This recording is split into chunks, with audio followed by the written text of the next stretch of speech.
जय हिंद प्यारे साथियों। मैं कुलदीप यादव यूट्यूब चैनल केरा स्टडी में आप लोगों को स्वागत है। तो जैसे कि मित्रों, आज हम लोग जानेंगे आपके बुक अंतरा में वाल्मीकि ओम प्रकाश वाल्मीकि जी के लिखा हुआ कहानी खाना बदोश। खाना बदोश इट मीन्स कहने का अर्थ यह है मित्रों कि एक मजदूर किस प्रकार से अपने पेट को भरण पोषण के लिए दर दर की ठोकरें खाते हैं। अपने एकमात्र एक जीवन यापन करने के लिए किस तरह से दर दर के ठोकरें, किस तरह से काम करना पड़ता है और बड़ों व्यक्ति का एक मजबूरन शिकार किस तरह से बनता है। तो आइए इस कहानी के माध्यम से हम आप लोगों को बताने का प्रयास करूँगा। तो खाना बदोश कहने का मतलब है कि अपने जीवन यापन करने के लिए एक गरीब व्यक्ति काम करने के लिए जहाँ काम चलता है 1 महीना के लिए वहाँ पर रुक जाता है, फिर वहाँ काम ख़त्म होता है तो फिर दूसरे महीना दूसरे यहाँ रुक जाता है। इसी तरह से अपना जीवन यापन करता है छोटी मोटी काम करके। तो इस कहानी के माध्यम से ओम प्रकाश वाल्मीकि जी ने बताने का कोशिश किए हैं कि मजदूर को किस तरह से दर्द होता है और किस तरह से दर्द पीड़ा को मजदूर सहन करते हैं और कैसे वह अपन जिंदगी को एक गुजारा करने के लिए कितना कठिन परिश्रम करना पड़ता है। तो कहानी एक सुखिया और एक मानव दोनों पति पत्नी हैं और इन्हीं दोनों के एक पॉइंट ऑफ व्यू से कहानी बना है। तो चलिए हम लोग जानते हैं सुखिया और मानव की कहानी। तो शुरू करते हैं। भट्ठे पर पकती लाल लाल ईंटों को देखकर, नहीं ये कहानी नहीं, देखिए कहानी यहाँ से शुरू होती है। खाना बदोश, खाना बदोश का मतलब तो हम लोग समझ ही गए। देखिए कहानी ओम प्रकाश वाल्मीकि ने लिखा है। इस कहानी में कहानीकार ने मजदूर करके किसी तरह गुजर बसर कर रहे हैं। मजदूर वर्ग के शोषण और यातना को चित्रित किया है, साथ ही उच्च जाति और नीच जाति के बीच की गहरी खाई को भी दिखाया है। वाल्मीकि ने इस पाठ में मजदूरों के ऊपर हो रहे शोषण को दर्शाया है। मित्रों, कहने का अर्थ है कि वाल्मीकि जी ने इस कहानी के माध्यम से बताने का प्रयास किए हैं कि एक मजदूर, एक पिछड़ा, एक गरीब को किस तरह से एक उच्च जाति, एक उच्च व्यक्ति किस प्रकार से शोषण करते हैं। तो इस कहानी के माध्यम से थोड़ा सा संक्षिप्त में बताने का प्रयास किए वाल्मीकि जी। तो चलिए जानते हैं। सुखिया और मानव असगर ठेकेदार के साथ तरक्की की आस लेकर गांव छोड़कर ईंट के भट्ठे पर काम करने आए थे। भट्ठे पर मोरी का काम सबसे खतरनाक था। दोस्तों, सुखिया और मानव अब दोनों पति पत्नी, असगर ठेकेदार था उसका जो काम करवाता था, वो ठेकेदार साथ में गांव से लेकर के प्रदेश तक चले गए, प्रदेश में लेकर के चले गए सुखिया और मानव दोनों पति पत्नी को अपने अपने जीवन यापन करने के लिए, तरक्की करने के लिए कुछ। तो गांव वहाँ जब गए भट्टी पर काम करने के लिए, तो भट्टी का काम जो मोरी का काम था ये बहुत खतरनाक था। अगर थोड़ा सा भी सावधानी अगर नहीं बरता जाए तो मौत का भी कारण बन सकता था। तो देखिए उसमें काम क्या था। काम था उस भट्टी में कोयला लगाना, कोयला डालना और मतलब उसमें बहुत सारा का जो जलावन पदार्थ होता है उसमें डालना है और आपको ईंट को पकाना है ना। तो देखिए, कोयला, लकड़ी और गन्ने वाली जो कोयला नहीं होता है वो, ये सारा चीज़ उसमें अंदर में क्या होता था, डालना होता था। छोटी सी आप सावधानी अगर आप नहीं बरत रहे हैं तो क्या होगा, आपको मौत भी हो सकता है। भट्ठे पर दिन तो गहमा गहमी वाला होता था, लेकिन रात होते ही भट्ठे अंधेरे की गोद में समा जाता था। मित्रों, कहने का मतलब यह है कि भट्ठे पर दिन में तो काम करते थे लोग अपना, सब लोग जितने भी मजदूर थे सब एक दूसरे से मिलते थे सब, लेकिन रात में सब अपना अपना एक वहीं पे एक छोटे कुछ के टाइप में घर बना करके वहीं पे लोग रहते थे, अपना अपने रूम में, अपना अपने घर। देखिए, मानो भट्टे के माहौल से तालमेल नहीं बिठा पाती थी, इसलिए खाना बनाते समय चूल्हे से आती चीट-पीट की आवाज़ों में उसे अपने मन की सुचिंतक और आशंकाओं की आवाज़ें सुनाई देती थी। जैसे मानो जो थी वो अपने घर से जब आई थी, तो नहीं होता कि आप घर से कभी बाहर अगर जाइएगा तो कुछ अलग जगह पे आप जाइएगा तो आपको अलग जो है सो समझ आएगा और थोड़ा सा आपको डरावना टाइप में लगेगा। इसी तरह से इसी प्रकार से सुखिया को भी लगता था।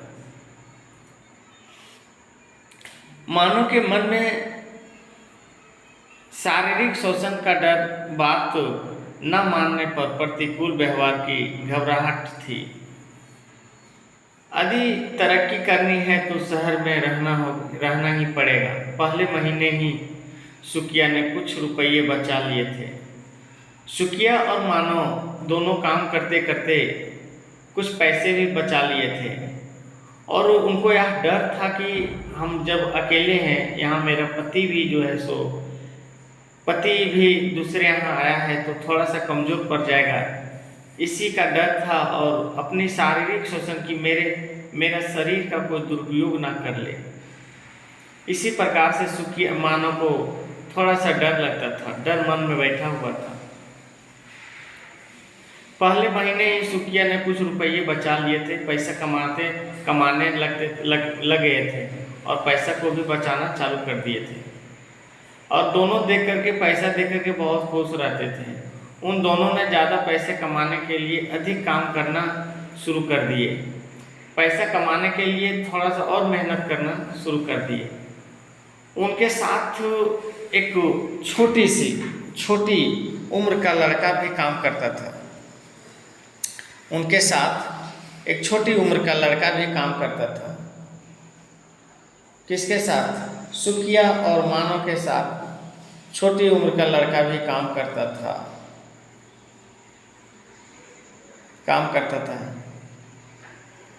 एक दिन के काम करता था। एक दिन भट्ठे के मालिक ने मुख्तार सिंह की जगह उनका बेटा सुबेर सिंह भट्ठे पर आया था। मुख्तार सिंह को काम से चले गए और उनके पास कौन आ गया? मुख्तार सिंह कौन है? यहाँ पे आ गया मुख्तार सिंह। मुख्तार सिंह मालिक है, जो भट्ठे का मालिक है उसका नाम है मुख्तार सिंह। सुबेर सिंह उनके बेटा का नाम है, मुख्तार सिंह का बेटा का नाम है। जब मुख्तार सिंह एक बार भट्ठे पे नहीं गए तो उसके जगह पे अपने बेटा को भेज दिया और बेटा उसका काम वहाँ पे भट्ठे पर देख रेख करने के लिए गए। सुबेर सिंह ने भट्ठे पर आने से भट्ठे का माहौल बदल गया। उसके सामने असगर भी भीगी बिल्ली बन जाता था। देखो, सुबेर सिंह जो था जो थोड़ा सा खड़ूस टाइप का व्यक्ति था, वो अच्छे व्यक्ति नहीं था। और अगर वो भट्ठी पर आते थे तो सब जितने भी मजदूर और ठेकेदार जी और मजदूर जितने भी हैं, सारे लोग का डर अपने मन में बना रहता था। भट्ठे पर काम करने वाली किसनी को सुबेर सिंह ने अपने जाल में फंसा लिया था। किसनी उसके साथ शहर भी कई दिन के लिए चली जाती थी। उसका पति हमेशा मन मारकर रह जाता था।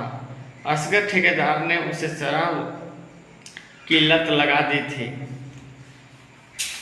किसनी के हालत बदल गए थे। अब उनके पास रजिस्टर और अच्छे अच्छे कपड़े आ गए थे। देखिए, किसनी और किसनी का मालिक, ये दोनों भी जो थे सो दोनों क्या थे, ये दोनों काम करने के लिए आए थे सूबे सिंह के पास। जिस प्रकार से सुखिया और मानो दोनों काम करने के लिए आए थे, उसी प्रकार से किसनी और किसनी का पति, ये दोनों काम करने की तलाश में ही आए थे और काम कर रहे थे वहाँ पर। महेश इसका नाम है, पति का नाम किसनी पति का नाम क्या है, महेश है। दोनों काम करते थे। एक बार क्या हुआ कि जब सूबे सिंह ने काम पर यहाँ भट्ठे पर आया तो किसनी को देख करके मनमोहक हो गया और किसनी को अपना जाल में फंसा लिया। फंसाने के बाद क्या हुआ कि किसनी को अपने घर के ही पास रखने लगे, अपने दफ्तर में रखने लगे और तरह तरह के उनको प्रलोभन देने लगे कि आप यहीं रहिए, आपको कहीं काम करने की कोई ज़रूरत नहीं है। और कभी कभी किसनी को शहर भी ले जाते थे और 4-5 दिन के बाद या 15-20 दिन के बाद ही वापस लाते थे। और इसी टेंशन में सुबह से महेश मन मार को अपने टेंशन में महेश थे उनके पति, ये टेंशन में शराब पीना चालू कर दिए थे। भट्ठे पर पकती लाल लाल ईंटों को देखकर मानो खुशी थी। वह ज़्यादा काम करके ज़्यादा रुपये जोड़कर अपना एक पक्का मकान बनाने का सपना देखने लगी थी। एक दिन किसनी के स्वस्थ होने पर सूबे सिंह ने ठेकेदार असगर के द्वारा मानव को अपने दफ्तर में बुलाया। किसको? मानव को। एक बार क्या हुआ कि किसनी का तबीयत बहुत ज़ोर से खराब हो गया, तो किसनी जब काम नहीं कर पा रही थी तो क्या वो शारीरिक शोषण, सूबे सिंह थोड़ा सा अच्छे व्यक्तित्व नहीं थे। सूबे सिंह को क्या शारीरिक शोषण का अधिक दिलचस्प था। तो जब किसनी का तबीयत खराब हो गया तो उस जगह पे मानव को बुलवाया असगर ठेकेदार के द्वारा। असगर ठेकेदार सुन करके ही ने उनका मुंह का बोली बंद हो गया कि अब क्या बोले हम मानव के पास जा कर के कि हम आपको बुलाया है। इस बात को सुन कर के मानव ने काफ़ी दुख हुआ मानव को, और दोनों पति पत्नी का टेंशन आ गया। उसी बीच में एक जसदेव नाम का लड़का इन दोनों का टेंशन देख करके उनको सहा नहीं गया और वही लड़का जो है सो चल गए सूबे सिंह बाबू के पास। उसकी घबराहट देख करके जसदेव बाबू ने चल गए सूबे सिंह के पास। सुखिया और मानव उसे झोपड़ी में ले आए तो हुआ क्या कि जसदेव बाबू को जो देखा सूबे सिंह और उसको गुस्सा चढ़ गया और उसको लात घूसा मार करके अधमरू करके और वहाँ से उसको भेज दिया। सुखिया और मानव उसे झोपड़ी में ले आए, किसको? जसदेव बाबू को। और उसको सेवा टहल करने लगे, अपने बनाया हुआ रोटी खाने के लिए देने लगे। लेकिन सुबह जसदेव बाबू ने खाने से इनकार कर दिया, क्योंकि जसदेव बाबू एक अच्छे और एक ब्राह्मण परिवार से आते थे, तो सुखिया का बनाया हुआ रोटी वो नहीं खाते थे।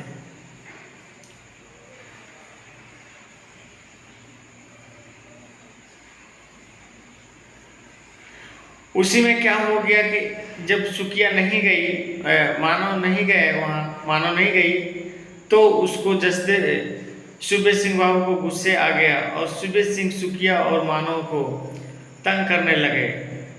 उसने सुखिया से साचा छीनकर जसदेव को दे दिया। जो सुखिया जो काम वहाँ कर रही थी, जो साचा वाला काम, ईटा बनाने वाला काम, वो किसको दे दिया? जसदेव बाबू को दे दिया। और जसदेव बाबू भी खुश हो गए इसी तरह, और सुखिया को फिर वही मोरी वाला काम दे दिया। सुखिया को मोरी वाला काम लगा दिया। मानो डरने लगे कि उनकी मजदूरी छोटी छोटी बातों पर करने लगी थी। जसदेव की मानो पर मुक्त चलाने का लगा था, क्या हुक्म चलाने लग गया था। मानव जसदेव बाबू भी क्या कर रहे थे, सुखिया और मानव दोनों पर क्या हुक्म चलाने लग गए थे। इसी तरह से क्या हुआ कि वह अगले दिन सुबह जल्दी ही काम पर गई तो वहां पहुंचकर देखा कि पहले दिन की ईंटों टूटी पड़ी थी। और हुआ क्या कि मानव सुखिया जो ईंटा को अपने जाली नुमा आकार में लगा करके अच्छे तरीके से अरेंजमेंट किए थे, हुआ क्या कि उसका ईंटा को यही सुबह बाबू ने तोड़वा दिए गुस्से में, और रात का समय में तोड़वा दिए। और दिन में जो सुखिया देखती है तो उसका ईंटा टुकड़ा टुकड़ा हुआ ध्वस्त हो गया था। सुखिया को लग रहा था कि ऐसा कैसे हो गया। सुखिया और मानव दोनों मंझार होकर के बैठे, सारे जितने भी मजदूर हैं सब सोच रहे थे कि ऐसा कैसे हो सकता है, ये कहीं ना कहीं सुबह बाबू का ही चाल है। और सुबह बाबू का ही चाल था। और क्या हुआ कि इनको कभी भी नहीं लग रहा था कि मेरा ईंटा कोई जानवर या प्राकृतिक आपदाएं रूप से टूटी हुई है, हवा बरसात या पानी के माध्यम से। वह जरूर सुबह बाबू का ही चाल था और वह पूरा ईंटा को तोड़ दिए। अगर सर ठेकेदार साहब ने पैसा देने से मना कर दिए और बोले कि हम पैसा आपको नहीं दे सकते हैं। सुबह सिंह ने मानव को अपने दफ्तर बुलाया था।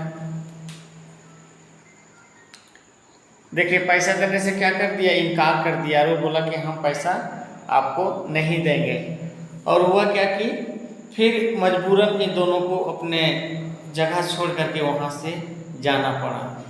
तो चलिए आज हम इस कहानी के माध्यम से आप लोगों को बताने का प्रयास किया सुखिया और मानव के जीवन कथा कि अपना एकमात्र अपना शरीर आपन करने के लिए, पेट पालने के लिए सिर्फ सुखिया और मानव ही नहीं, ओम प्रकाश वाल्मीकि जी ने पूरे देश की जितने भी गरीब मजदूर दबते पिछड़े लोग हैं इन सबों को इस कहानी के माध्यम से इंडिकेट किए हुए हैं कि इसी तरह से संघर्ष लोग करते हैं और उनको एक पल की रोटी के लिए इसी तरह से दर दर की ठोकरें खाने पड़ते हैं। और अभी भी लोग जो हैं सो इसका शिकार बने हुए हैं। तो चलिए आज का वीडियो हम यहीं से अंत करना चाहूँगा। तब तक के लिए आप लोग बने रहिए और अगर अच्छा लगा मेरा वीडियो तो चैनल को लाइक, सब्सक्राइब और शेयर करना नहीं भूलिएगा प्लीज़। जय हिंद, जय भारत।